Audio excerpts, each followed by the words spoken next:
Being neurodivergent in a neurotypical society, we often become proficient at code switching, swapping out our authentic neurodivergent selves for an idealized version that follows certain social norms. So, in the company of neurotypicals, we're more likely to hide our passions, not talk at length about them, not stim, not go on tangents, not make personal observations that could be perceived as too blunt, insensitive, or critical, change our whole manner so that we will not offend, annoy, irritate somebody. If you're ADHD, you probably have some kind of drive towards being impulsive, hyperactive, or inattentive, to daydream, to become not as responsive, or to become hyper responsive and be very talkative and be impulsive in what comes out of your mouth. If you're autistic, you're probably going to be, we're talking general population wise, more likely to be focused on your interests, monologuing about the thing you're passionate about, not necessarily reading somebody's social reactions and being able to assess whether they're engaging with what you're saying and therefore to desist if you're disengaging somebody. And again, these are just generalizations about some of the challenges each neurotype faces. It's going to vary on an individual basis. But if you are neurodivergent, I'm sure at some point you've exhibited behavior that a neurotypical will deem abnormal, weird, insensitive, off kilter in some way. And you've seen, because of their adverse reaction, even if you're not always the most adept at reading it, such as frowning, going quiet, exchanging looks, pulling an expression, that this person has not appreciated what you've said or they're being put off by what you're saying. And in seeing that reaction, it might take multiple instances of that or a more extreme reaction that comes afterward for you to realize that, oh, this isn't the appropriate thing for me to say or do.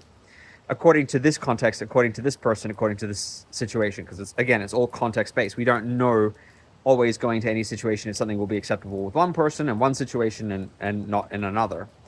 And that ambiguity is extremely frustrating. We become code switchers because we don't want to deal with the ambiguity. We don't want to deal with the uncertainty. We don't want to deal with the adverse reactions that happen when we don't get it right, according to neurotypicals. And this code switching is a defense mechanism. It's also an adaptation, because we know that if we do this adaptation, people are going to be more accepting of us. Social interactions are going to go more smoothly.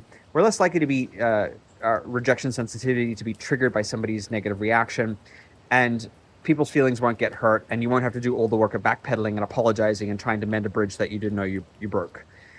It's very exhausting, and I think most neurotypicals don't understand the extent to which we go to survive social situations and to adapt and to appear the way that people want us to appear.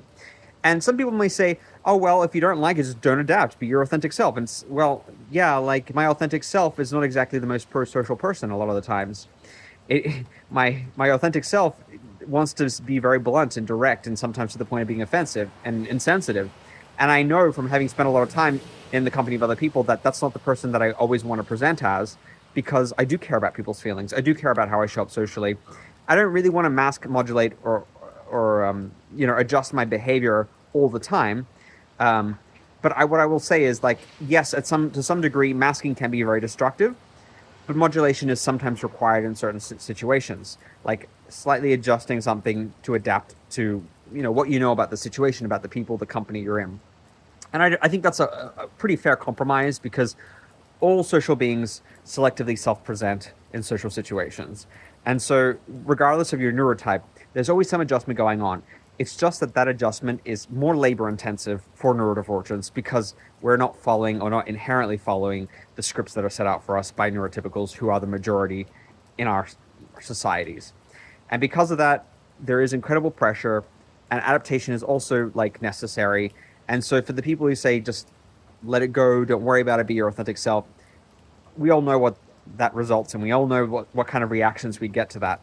The adaptation process, however, like I said, is trial and error, and you never know what's going to work in one situation or another, and it can be very demoralizing, and it can often feel like an uphill struggle, Sisyphean, like you're pushing a boulder up the hill for it to just roll back down, and you think you've come a long way with your code switching skills, and suddenly you encounter a situation that you didn't predict or is new or novel in some way, and then your system of adaptations fails in some way, and you offend somebody or you hurt somebody's feelings, or somebody becomes angry, and you can't figure out why.